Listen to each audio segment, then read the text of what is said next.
এখানে গপুকে স্নান করানো হচ্ছে আর সাথে এদিকে ঘরটাও সাজানো হয়ে গেছে।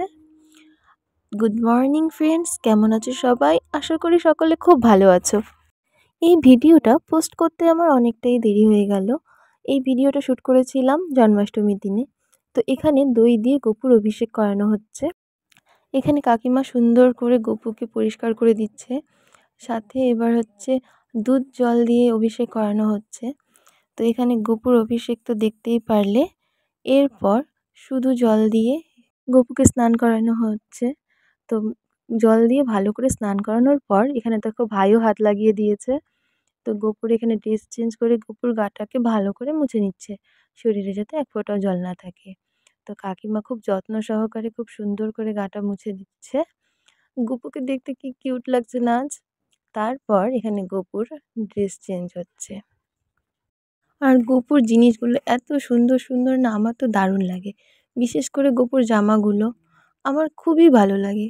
কি সুন্দর এক একটা ড্রেস, কি সুন্দর এক একটা জিনিস, দেখেই মন ভরে যায়।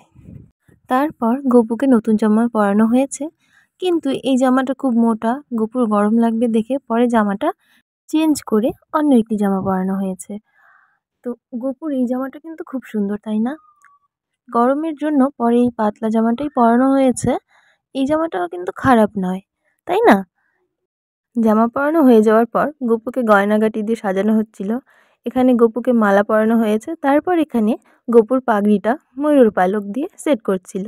পাগড়িটাও কিন্তু ড্রেসের সাথে ম্যাচ করা, জামাটাও হলুদ, পাগড়িটাও হলুদ। দেখতে কিন্তু সবগুলোই কি সুন্দর না? আর পেছনে দেখো গপুর ঘরটাও সুন্দর করে সাজানো হয়েছে। তারপর গপুর মাথায় চুল দিয়ে পাগড়ি পরিয়ে সুন্দর করে বসানো হয়েছে। আর সাথে দেখো গপুর পাদুকা, পাদুকাগুলোও দারুণ। আমার তো গপুর সবকটা জিনিসই খুব ভালো লাগে। তারপর গপুকে চন্দন পরানো হলো। আজ গপুর জন্মদিন, গপুকে একটু না সাজালে হয়? তারপরে গপুর হাতে বাঁশিটাও দিয়ে দেওয়া হলো।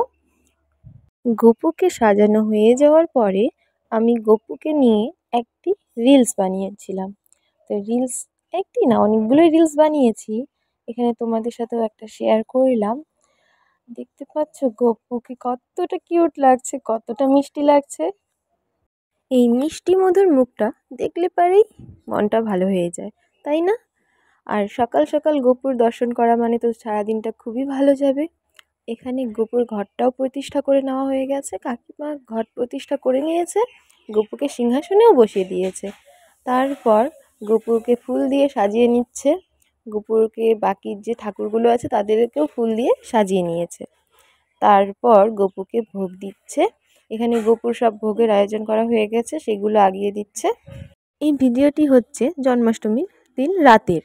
আর রাতের বেলা তো গপুকে অন্ন দেওয়া যায় না, তাই এখানে গপুর পছন্দের ক্ষীর, তালের ক্ষীর, নৈবেদ্য, লুচি, সুজি, এই সব কিছু আরও অনেক কিছুই দেওয়া হয়েছিল। তো এই সব কিছু দিয়ে ভোগ আগিয়ে দেওয়া হচ্ছে। আমারও না একটি গপু নেওয়ার খুব শখ, কিন্তু কি করব, সময়ের অভাবে নিতে পারি না। গপুকে নিলে তো 3 বেলা দিতে হবে, আর সময়টাই আমার হাতে খুব কম, তাই আর নেওয়া হয় না। তখন নিয়ে শুধু শুধু কষ্ট দিয়ে কী লাভ, তাই না? এখানে দেখো এক বাটি মাখন দেওয়া হয়েছে। এই ছিল আজকের আমার ভিডিও। তোমাদের কেমন লাগলো কমেন্ট করে জানিও, আর চ্যানেলটিকে অবশ্যই সাবস্ক্রাইব করে দিও, পাশে থেকো। Thank you.